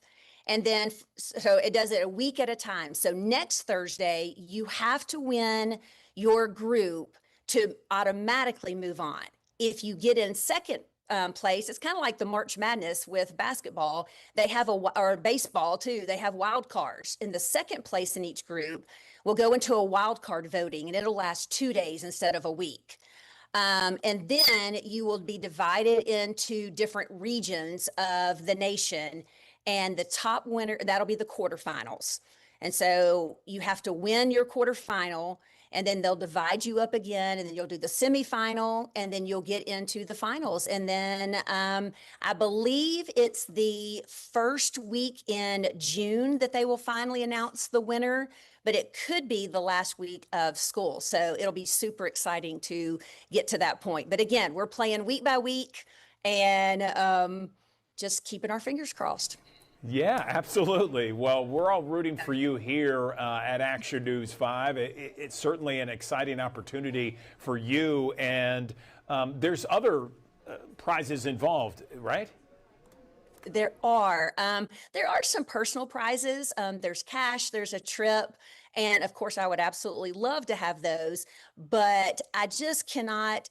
I mean, I am just busting with energy to have Bill Nye the Science Guy come. I mean, my kids, my students, the faculty, everybody here at Bailey Station is just eager to have him come. From the research that I've looked into, he puts on a great assembly for the kids. And I just really think that if he came to Bailey Station, it would really ignite the love of science learning again. And that's really my main purpose of it, is to, get kids really interested in science. The Planetary Society is the main backbone to this. And they just did a huge segment on the last mission to space. And so my class, I have 2 classes, and we both have been very, very eager in what they have shown us. But again, to have the famous Bill Nye the Science Guy come to Bailey Station in Collierville would just be fabulous. I agree 100% with you. Okay, so we have thousands of people that watch each and every morning here on the digital desk. And tell us how we can get involved in this competition, how we can vote for you, that sort of thing. Okay, it is a Facebook backbone program, so you do have to be a Facebook member to vote. And I have a link that people can click on. It is a free vote every 24 hours. So you can vote once for 24 hours. If you would like to pledge votes, the money does go to the Planetary Society, and it helps with putting their not really their curriculum, but their ideas, their pictures, their images, and everything into the schools. And of course, it helps me out again. Like for instance, if you do $10, that's 10 votes. So yeah, you vote once for every 24 hours. Okay, and you said Facebook. Is there a page that we can go to? I do have a link that I can share with you that they can click on, but it is, you can also go to the America's Favorite Teacher page, and then it'll have the list of the 5 or the 10 of us that are left in our group, and then you can vote that way as well. Okay, so Colossal's America's Favorite Teacher Competition. That's what you should put in the search bar when you're looking for this competition. And then once that comes up, you go to the website and they can find you and vote for you. Is that right? Absolutely. Or they can just type in America's Favorite Teacher and it will go too. So either way. Okay, Anne Marie Dean, good luck. Congratulations on making it this far and the quest to bring Bill Nye the Science Guy to the Mid-South to your 5th grade class at Bailey Station in Collierville. We appreciate your time on the digital desk. Thank you and good luck. Keep us posted, okay? Thank you, Andrew.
Hope you're enjoying this beautiful Friday morning. I'm First Alert meteorologist Riley Winch, and look at this. A couple of clouds starting to filter their way into the region from the west. That is going to come into play as we head towards this evening, but we will see some peaks of sunshine throughout the day at time to time. Now, we are talking about temperatures, though.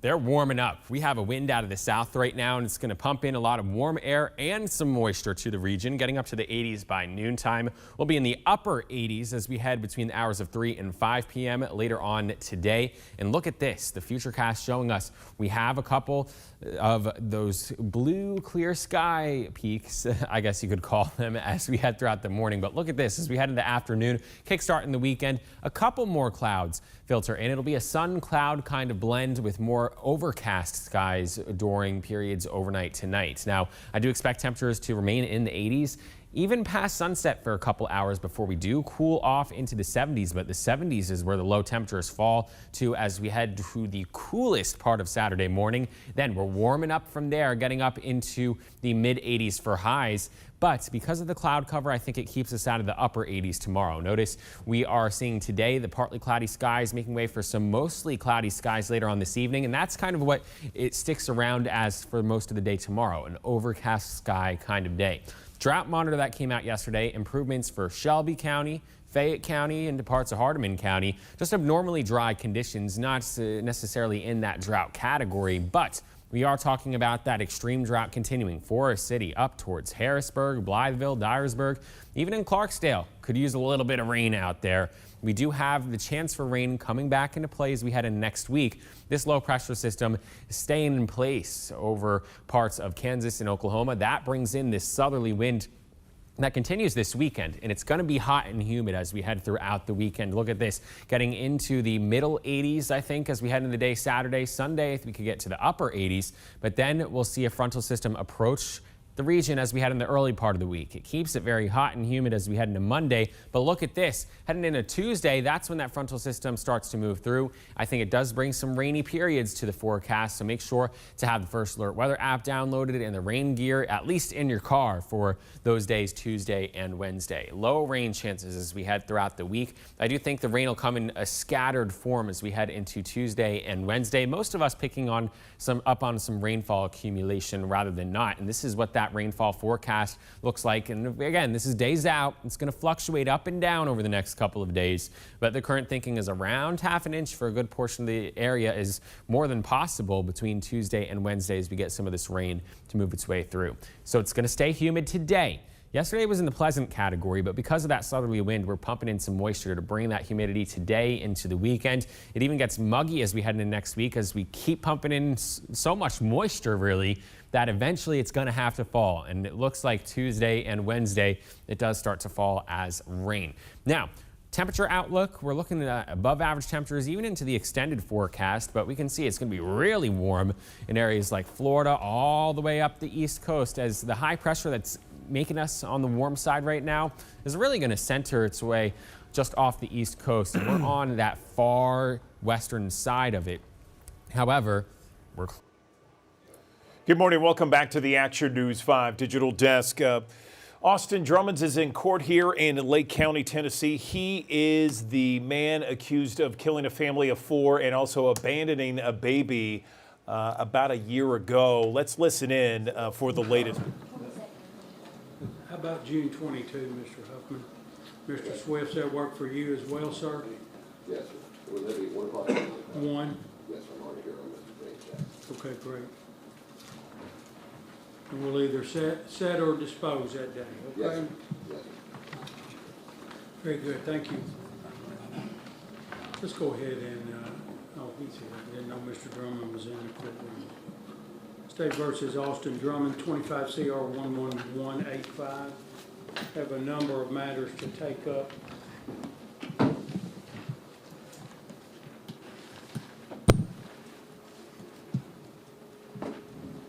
I want to at least start. I don't think we'll finish it, but I at least want to start, Mr. Drummond, with your motion to waive your right to counsel, pardon me, and exercise your right to self-representation. The court's read your motion. There are a number of things we need to do before the court can consider your motion. I'm going to hand down to you a document that is called Waiver of the Right to be Represented by Counsel. It's essentially a questionnaire. You're being asked to answer a number of questions. It's an 8-page document. And then there is once you get to the end of it, there is a page for you to sign in writing that you desire to waive your right to counsel in this matter there. Hand it to Mr. Huffman and Mr. Ferguson first. Let them look at it and make sure that what I'm saying is correct, and then they can hand it to you, Mr. Drummond. Do you have a pen, sir? You're gonna need an ink pen. That's mine. There you go. So what I want you to do, take your time, read through that, answer the questions if you will, and then we'll come back to that in a few minutes, okay? While you're looking through it, if you have any questions, we'll stop the other matters we're doing and I'll answer your questions as best I can, okay? There are other motions pending, and today was a motion hearing date. The motion, also before we get started, there are a number of motions which have been filed by Mr. Drummond pro se. The court's not able to take those motions up today simply because motions that were to be heard today were required to be filed before. Prior, there was a deadline, I think was May 1, for motion filings for motions that will be heard today. I anticipate we'll set another motion date with a motion deadline for both sides and see where we are. You know, case like this, there are generally 2 or 3 motion hearing days before we're able to get to setting the matter for trial.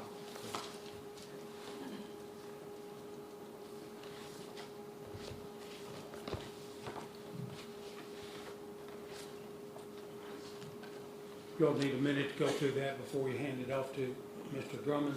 Yes, Your Honor.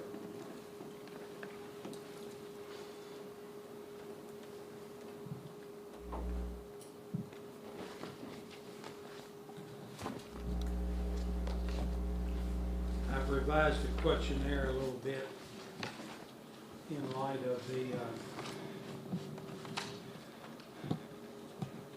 Court of Criminal Appeals decision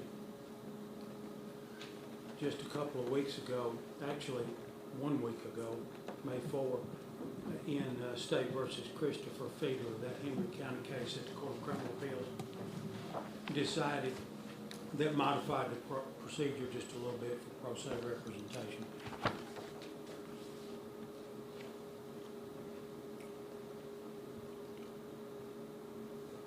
You want a copy of the questionnaire? Yes, sir. No, sir, I do not. I brought one actually, and then didn't give it to you.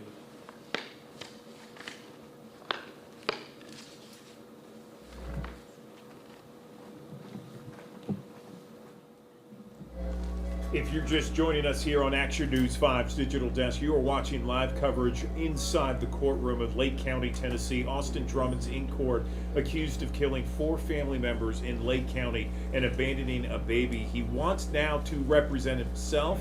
He says he's fired his attorneys and wants to represent himself in court. There's a number of other motions the judge is considering right now. We continue to listen in here on Action News 5's Digital Desk.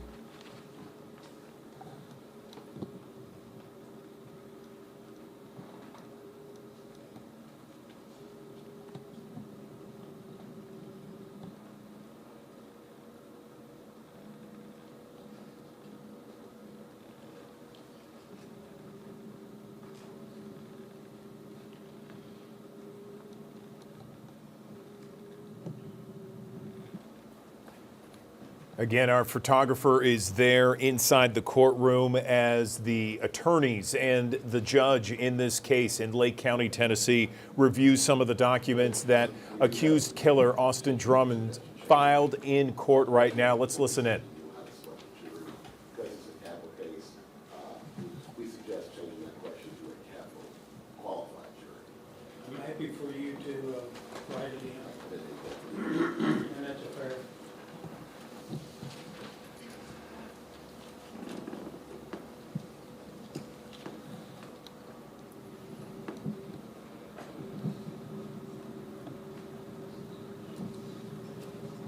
You can also see a number of different law enforcement inside the courtroom right now as the attorneys confer along with the judge on some of the motions that have been made in court. Let's listen in. Let's look at the motions that are scheduled for hearing today. The first one I've got is the state's motion for a protective order for discovery, which was previously granted by the court. There's been a motion filed, Mr. Copeland. I think you filed a motion to modify the protective order. Is that right? That's correct, Judge.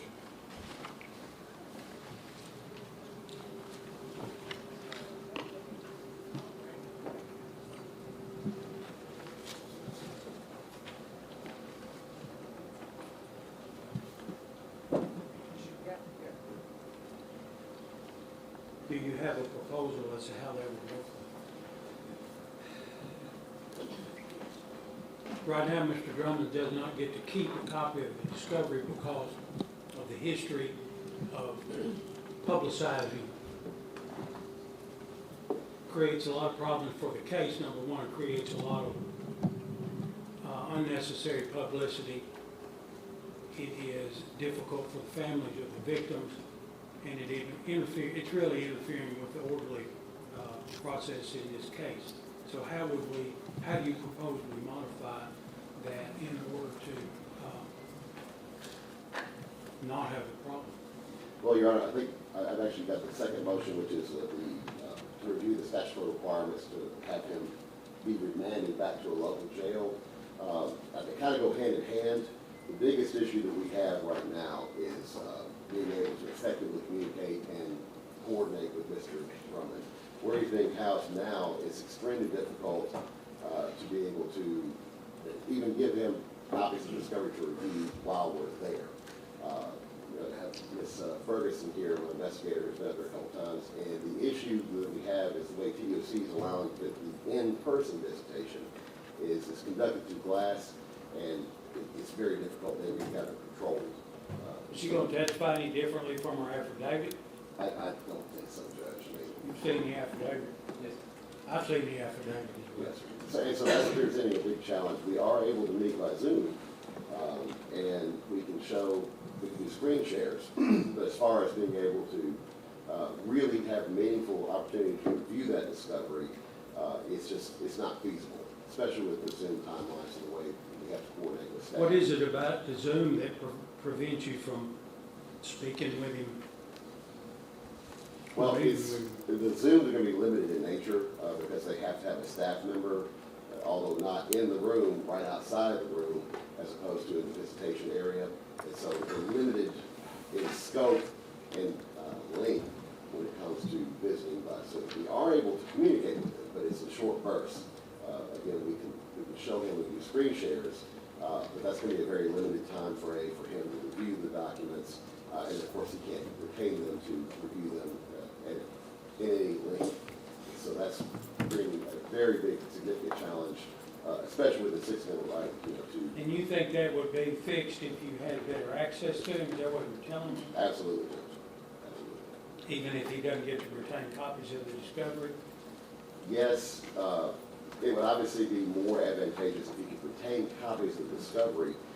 My suggestion to the board would be to have some kind of a modification to that order where the documents are available to him in the prison, but they would still need to be controlled from the standpoint of not being able to maybe take it back to his cell. For instance, he can go to the law library and check out the materials for review it when he's able to have that time or whatever, but just not being able to take it back maybe to his cell. Is that available where he's presently housed? It's not, it's probably not available in a local jail. I'm not certain, Judge. I think there is a law library where he's at, but again, that would be subject to the prison staff being able to get him there to be able to do that. It's just not feasible for him to be able to review. It's voluminous discovery plus videos, and it's a lot of discovery. You understand what I'm looking for is some reasonable assurance that the materials are not going to also wind up in some sort of published form. Absolutely. Publicly published. And I think that if there is some potential resolution to craft it where those materials are controlled, but available for him to take out during the day or whatever, again, not take them back to his cell or whatever. As long as the staff make sure that they control access to those documents, and if they don't go back with him, I think that would be the better alternative. That's the only other suggestion that I could have that will allow him to review his discovery in a meaningful manner, a lengthy manner, because again, it's a lot of documents. I understand that. I understand that. Say won't be heard. Yes, just briefly.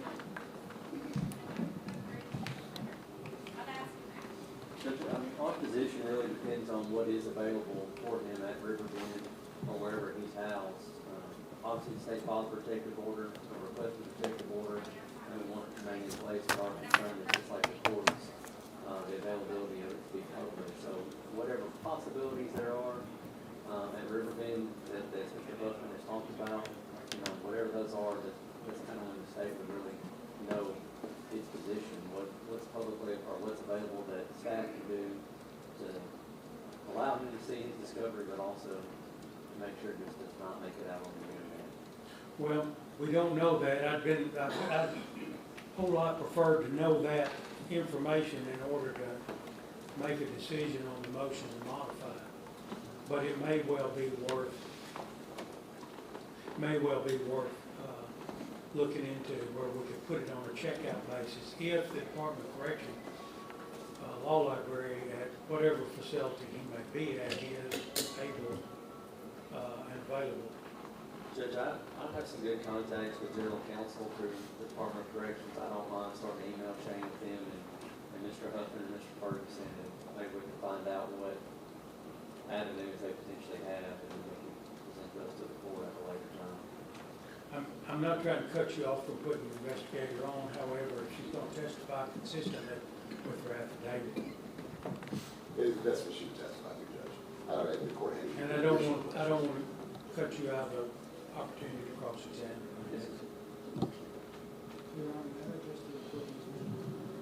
Yes, sir. Well, I'll tell you what I'd really like to hear before you do that. What I'd really like to hear is that we're past that. We're past the need to publish stuff, the desire to put stuff out in the public that continues to interfere with this case. That's what I'd like to hear. I hadn't heard it yet, but I'd like to hear it. So what do you need to tell me, sir? He's gonna need a microphone. We get him on the record. Just keep your seat right where you are.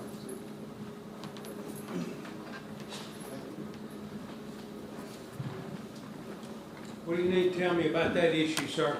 Your Honor, I just want you to know that I have no intention of publishing any documents that would be given to me to review. You understand the history is inconsistent with that, right? Speaking directly about the reported statements that I have released. We don't need to talk about it. I'm just worried about what we do in the future. What's done is done. Let's talk about what we do in the future. And if you're telling me you're past that, it helps me.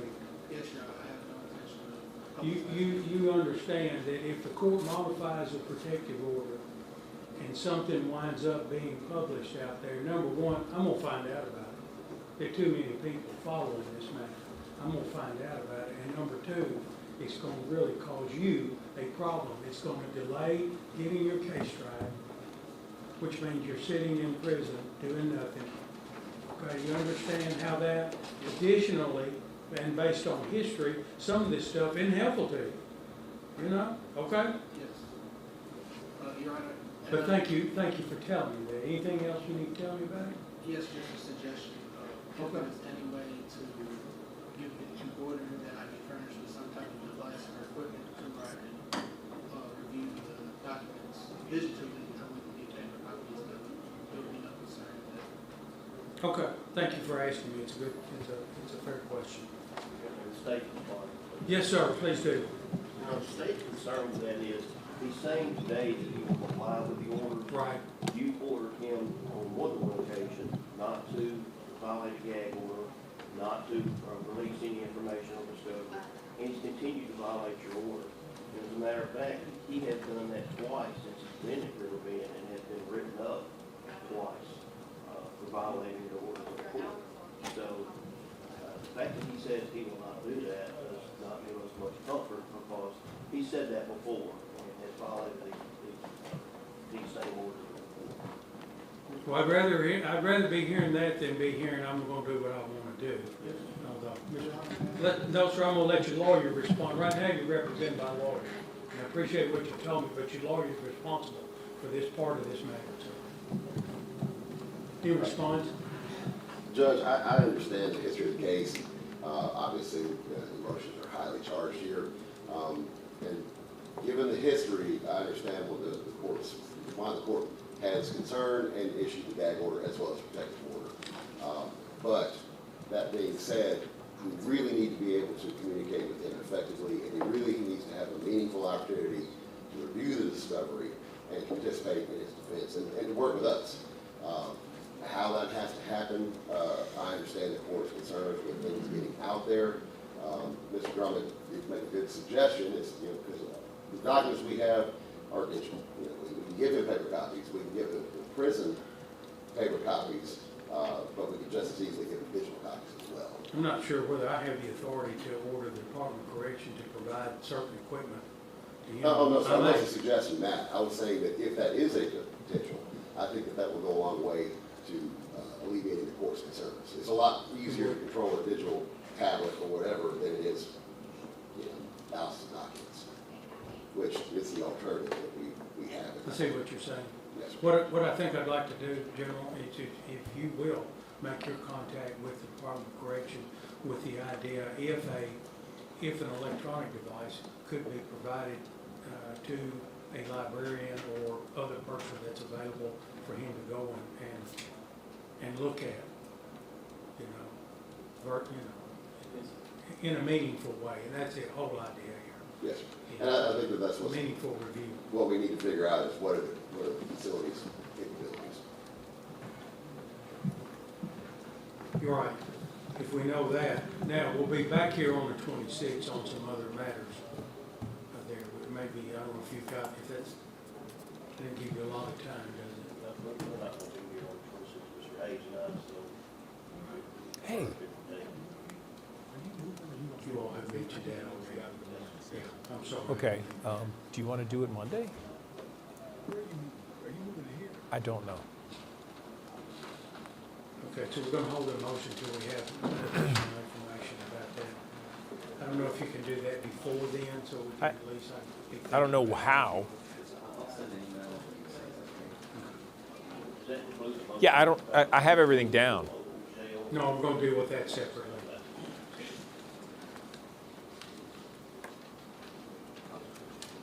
There's a defendant's motion for discovery and inspection. Are there any issues about discovery at the moment other than the problem with meaningful review?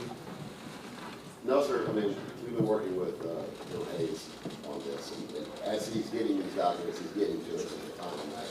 We have a lot of discovery already. There may be additional things coming in. Of course, the case is being it's ongoing investigation, so there may be additional documents that are coming in. But Bill Hayes has been very diligent in getting those to us. Right. So there's no other discovery issues that I'm aware of at this time. You agree?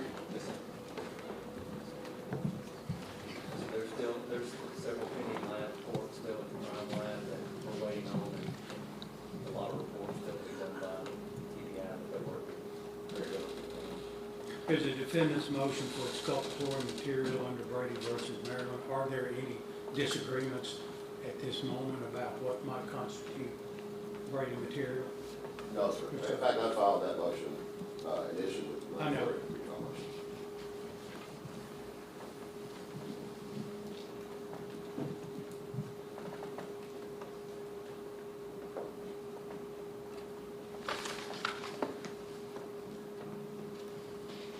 The defendants filed a motion for the production of witness statements related to direct testimony.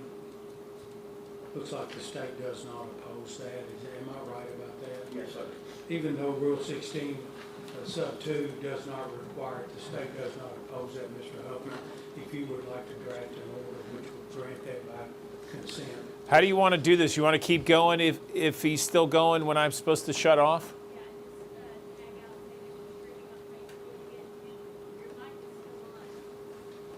I don't know how.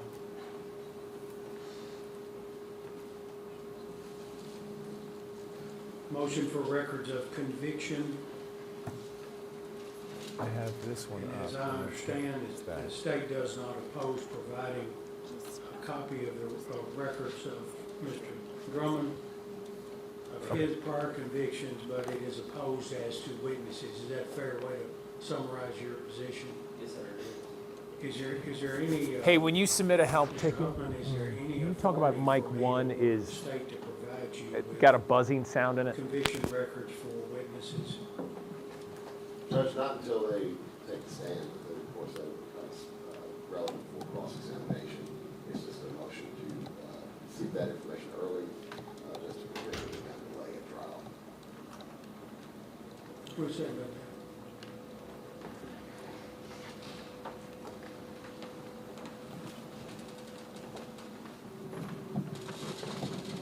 But even once they take the stand, I don't think that changes the state's duty. Rule 16 does not mandate it. And as I pointed out in our response, the state's not required to seek the evidence when it's equally available.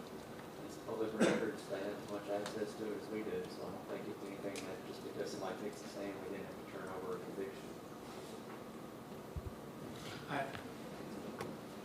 What you're talking about usually applies to witness statements, which would be available after after their testimony. However, the state is going to provide those ahead of trial rather than after a witness has testified. I don't think the state is obligated to provide a defendant with copies of arrest records or conviction records of state witnesses.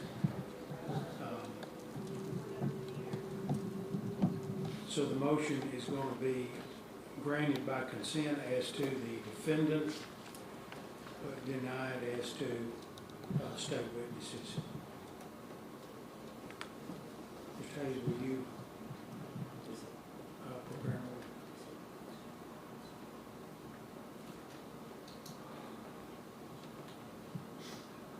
Defendants filed a motion for hearing on prior convictions and bad acts. If the state does not oppose the motion, the court is going to grant the motion and comply with the procedure set out in the Rule of Evidence 4034 and 608, 609. We'll look at all of that jury out. Okay, you are watching live here on Action News 5's digital desk. Austin Drummond in court. He's accused of killing 4 members of a family and abandoning a baby last year in Lake County, Tennessee. And they're going through various motions. The Lake County Judge Mark Hayes going through various motions. You can watch this live on our streaming channel and also on Facebook. We're going to have the latest on Action News 5 midday coming up at the top of the hour. For now, Andrew Douglas signing off on Action News 5's digital desk. I'm confident that they've exhausted the motion, the pretrial motions that need to be filed. Yes, that was better. Right, I agree. I just wanted to address it, and I would like an order. I would like an order down on it so that it's clear. The court's taking it up. Defendants filed a motion to suppress statements, and I understand that that's probably just a preliminary filing to protect the issue. Yes, sir. At this time, are there any statements of the defendant that need to be heard and considered by the court under this motion? Jenny, before you go on, Not at this time, Judge. Thursday, I will discuss that. am I doing something with the breast cancer or something or other? It's the 21st. Yeah. I haven't received any. No. So if you could just send me something. Yes, Thank you. That's the thing. What's the best way to leave that? Deferred? Well, yeah, I mean, the only issue is there's not, so they would need to file another motion to statement or. Well, they could amend this motion to say, okay, now we've got this statement of this date that needs to be addressed. And that's what I anticipated doing. Okay. It popped up, we followed it. Yeah. Motions. Let's do an order, Mr. Huffman, deferring the motion to suppress statements.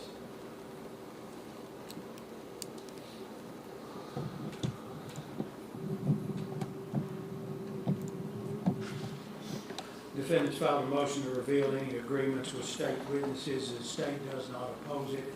And my notes indicate that there are no agreements that have been revealed or to be revealed. I assume the state, if they don't oppose the motion, would reveal any agreements made with state witnesses. So let's have an order, Mr. Huffman, showing that motion is granted.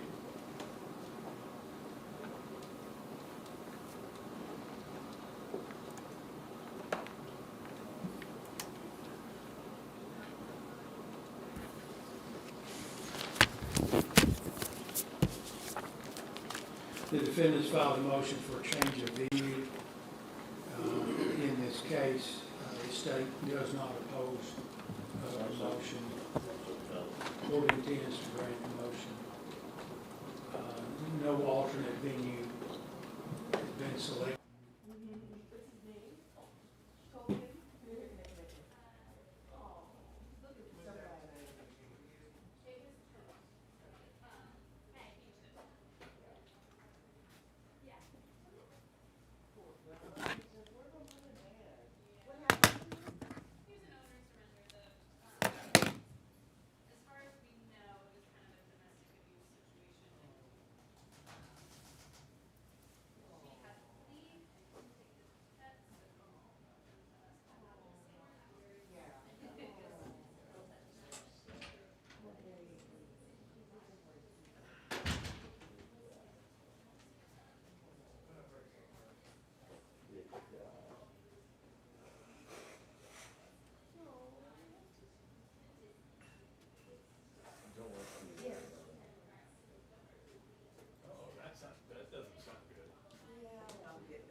think that's just the name in Oasis.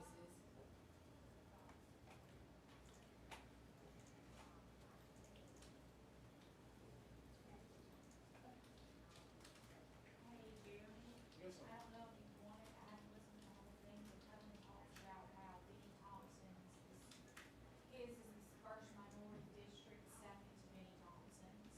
Like, so he mentioned Benny, I don't know if that, Is there a law somewhere? I don't have one. You know, we don't, Benny speaks so loudly of himself in some of these speaks that we may not need it. It would be a breakout if we usually we would put a minute, but I'll keep it, thank you. You want me to put that in posted section for that? Because he's talking about like the next half hour, I'm gonna show you that. I think we post it too. Okay. Yeah, or post however you want. I just, you know, when y'all gave me the rundown of who are the most followed in this building, it's Caleb and him. And so I asked him to, Caleb just, her medical, more people follow her than anything. And so I also asked him to post stuff on his page, so anything he posts, share it. I know it's a little out of the norm, but yeah.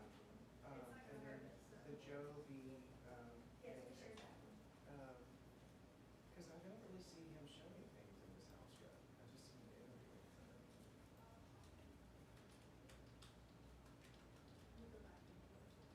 But I'm fine with anything we do. That way, when we come to the table with them on Tuesday, we'll be like, look at all the data we have. You know.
test. 1, 2.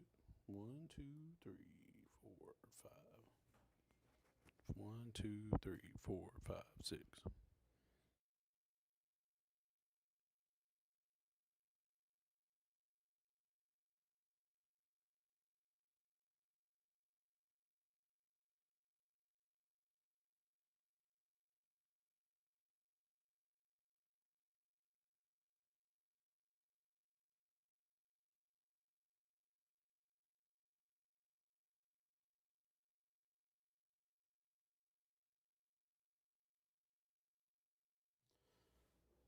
One, two, three, 4, 5, 6.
One, two, three, 4, 5.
you.